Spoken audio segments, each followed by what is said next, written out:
Alô, Dani! Olha só, hoje, dia 10 de julho, e também no dia 11 de julho, que vai ser amanhã, ou hoje, não sei em que momento esse vídeo está sendo postado, Dani Brand comandará o Alô Você, substituindo Bassi, que se encontra de folga nesse final de semana, retornando segunda-feira, dia 14. Vai descansar, né? Ou não, tem gente que trabalha até em fim de semana também, né? Enfim, tá aí, gente, né? Dani Brand, a mulher que mais trabalha, né? Lindíssima, né? Camisa branca, calça vermelha, paletó vermelho também, bonita, bonita. Ela é linda, né? Ela é muito gata.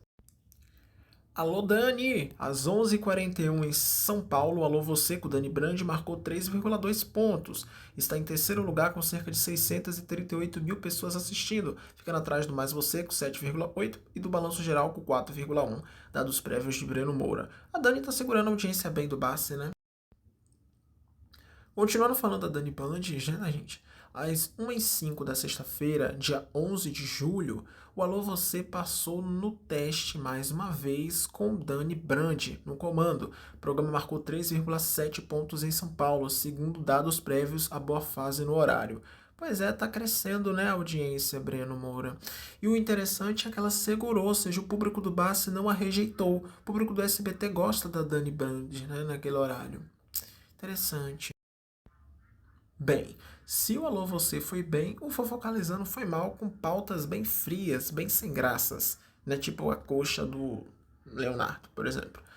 Ele afundou a audiência com 2,3 pontos às 16 horas e 52 minutos em São Paulo, com cerca de 460 mil telespectadores, atrás do Brasil Gente e bem longe da vice-liderança, que é de costume do programa, dados prévios do Breno Moura. Tem que melhorar as pautas, né?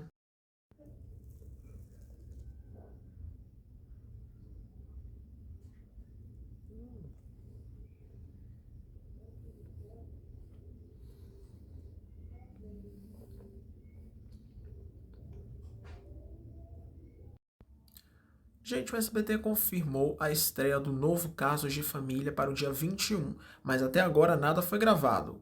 Como é que confirma uma coisa e não grava? Olha, gente.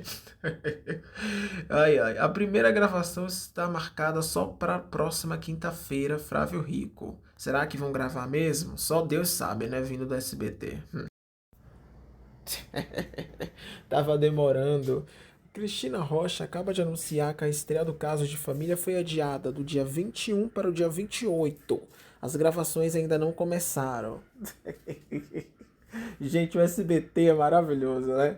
Os caras querem estrear um programa esse mês, sem ter um programa, Watson, gravado. É capaz de não ter nem um piloto, né? Para eles poderem usar na chamada, né? As cenas do piloto. Não tem nada. Gente, se eu fosse a Daniela, sabe o que eu faria, Watson?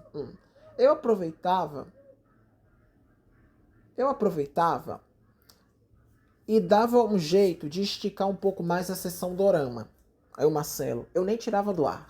Calma, Marcelo, vamos chegar lá. Eu faria isso, gente. Eu colocaria, eles estão para terminar Meu Amor das Estrelas, né? Coloca um outro dorama, que é esse que eles estão dobrando. Bota esse outro dorama e deixa para estrear o Casos lá em agosto, até como uma novidade, né? Se eu fosse também o SBT, a gente nem o No Alvo estreava agora, estreava também só em agosto, Watson. Pra dar uma movimentada, né? Porque vai vir aí os 40 quantos anos do SBT, gente? 45, 45? 44, né? Os 44 anos do SBT, em agosto, 19 de agosto. Seria interessante para já dar aquela movimentada, sabe? Aí bota o SBT Repórter também, entendeu, Watson? Já ia dar uma movimentada, né? Já ia dar uma movimentada para não ficar sem nada, né? Estreando no meio do ano, nessa data. Aí poderia botar um pacote ali de filme, uns desenhos novos no sábado animado, no Bom Dia e Companhia, para dar uma tapeada, né? Entendeu? É. É verdade. Poderia dar uma movimentadinha. Dava pra botar mais um dorama aí tranquilamente, né? É porque, como diz a minha mãe, né? A gente, a pressa é inimiga da perfeição. Tem essa pressa, essa agoniação pra quê? Pra estar esse negócio. Gente, por conta do jogo do Vasco na Copa Sul-Americana, se liguem, porque As Filhas da Senhora Garcia será exibida às 8h30, um pouquinho mais cedo, na terça-feira, dia 15. Você acha que a mexicana pode dar mais bem, mais cedo? Eu acho que sim, inclusive, Vatos, eu não sei porque que a Globo o quê? O SBT tirou as novelas dele da faixa de 8h30, porque eu acho que ali é um ponto muito bom, estrategicamente falando, que é o ponto de virada na Globo. Quando sai a novela da Globo e vem o público ali carente de uma novela pro SBT. Inclusive, eu acho que o SBT tinha que posicionar As Filhas da Senhora Garcia ali 8h30. Já que não sei porquê, gente, né? O Tá Na Hora tá na faixa das 6 até 7h45. É um tempo de um filme ali, né? Poderia diminuir uns 15 minutos do Tá Na Hora, deixar o Tá Na Hora ali das 5h30 às... que é quando começa, né? Das 5h30. Cai certinho, Watson, né? 4h45, sessão Dorama.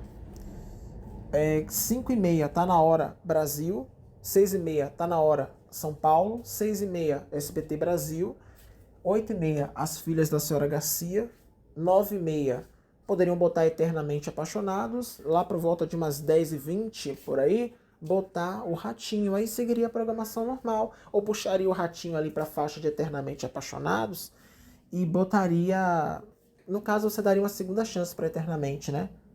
Não, eu não daria nenhuma segunda chance, que se dependesse de mim, não tinha nem saído da grade, né?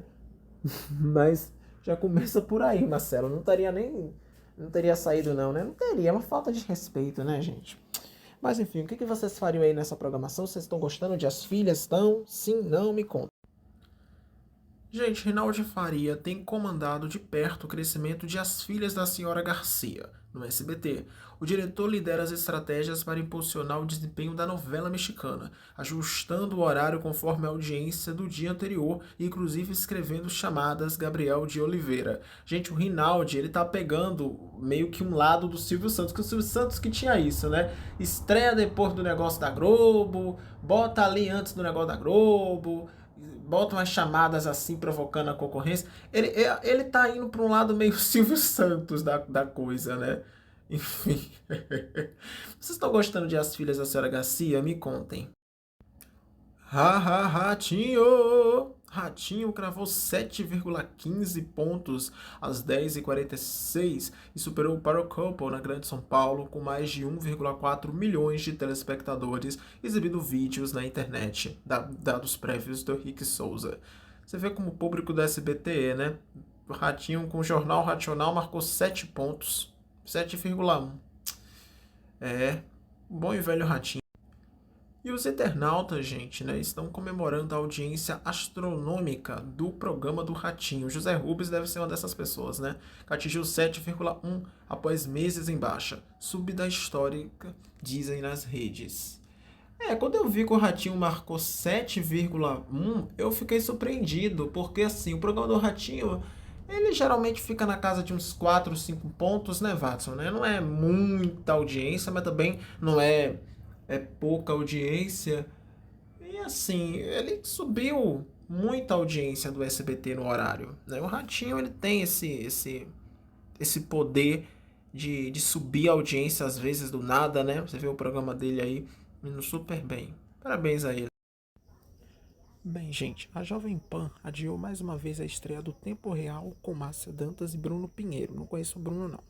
Não foi na segunda e nem será nesta quinta. Problemas técnicos atrasaram o lançamento. Flávio Rico. Eu vi até um vídeo dela hoje no Kawaii, né, falando sobre ela tá chegando na Jovem Pan. Eu acho assim, que como minha mãe sempre fala, a pressa é inimiga da perfeição. Não precisa ter pressa, precisa ter um programa bem feito. Estreia esse mês se dá certo, se não adia para o mês que vem, com mais tempo, não precisa ter tanta pressa também, né? Tempo Real, gente, da Jovem Pan ainda nem começou e já enfrenta impasses. Isso porque Márcia Dantas quer manter o estilo popular que fazia no SBT, mas a direção quer um formato político e mais sério. Todos os pilotos foram rejeitados e a estreia já foi adiada 3 vezes. Gabriel de Oliveira. Complicado, hein? Porque ela quer uma coisa e ele quer, no caso a direção, né, quer outra. Eu acho que tem como ela fazer as duas coisas, né? Tem como você ter um lado do programa mais popular pro povão e um lado mais sério sobre política e tudo mais.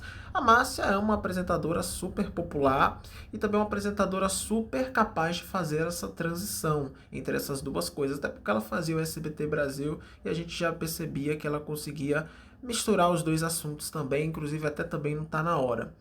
Acho que tem como ela fazer assim. Bem, já às 8h37, gente, em São Paulo, o SBT Brasil marcou 4,4 pontos e é visto por cerca de 875 mil pessoas, ficando atrás do Jornal Nacional e do Jornal da Record, mas mantém presença firme na faixa, dados prévios de Breno Moura. Cerca de quase 5, desculpa, quase 5 pontos, né? Quase 1 milhão de pessoas assistindo o jornal, pelo menos em São Paulo, né? Que a gente contar fora do Brasil, provavelmente ultrapassou esse montante. Interessante, né? Conseguiu consolidar mesmo, né? O jornal tá muito bom. Eita Lucas, às 3h40 em São Paulo, Eita Lucas, de Lucas Guimarães, alcança a vice-liderança com 3,6 pontos. Mas também, gente, não tem nada passando sábado de tarde, né? O programa dele eu acho ruinzinho, mas pelo menos é uma opção, né? Sendo assistido por cerca de 717 mil pessoas, superando o Cine Aventura e encostando no Caldeirão, dados prévios de Breno Moura. Enfim, será que o Lucas vai surpreender cada vez mais como apresentador? Você acha ele bom, ruim, mediano? Você acha o quê, fã? Minha opinião? Eu não acho ele ruim 100%. Eu acho que ele é bom em algumas coisas. Assim, minha opinião, ele não é bom 100%. Assim, tipo, ai, ele é uma pessoa que sabe fazer qualquer... Não, você vê uma certa limitação. Minha opinião. Você vê uma certa limitação.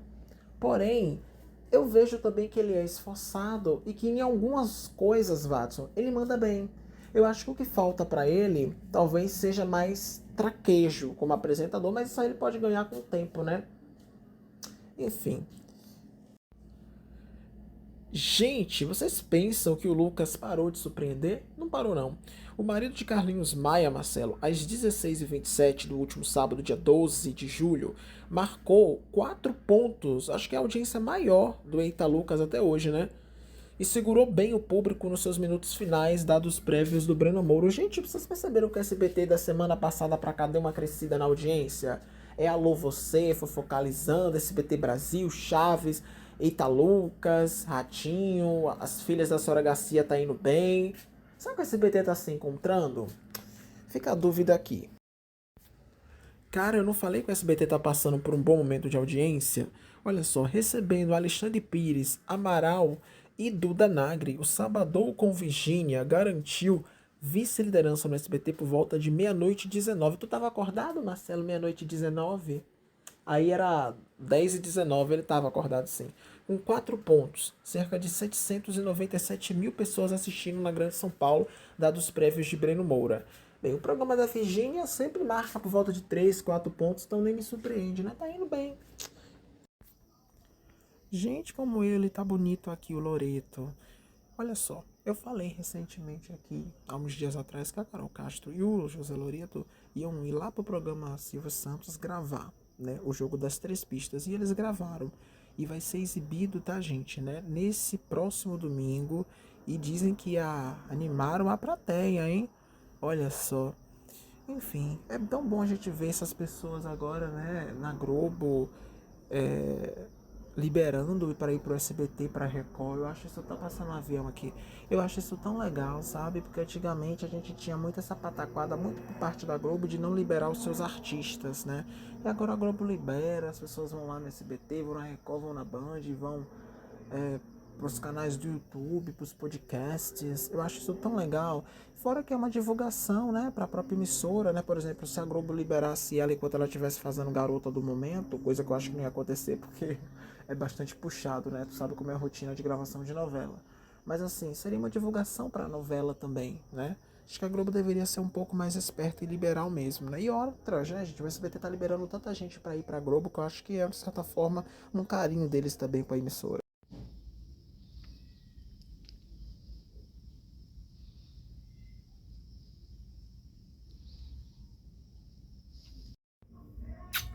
Bon appétit, bebê. Valeu. Tchau, tchau.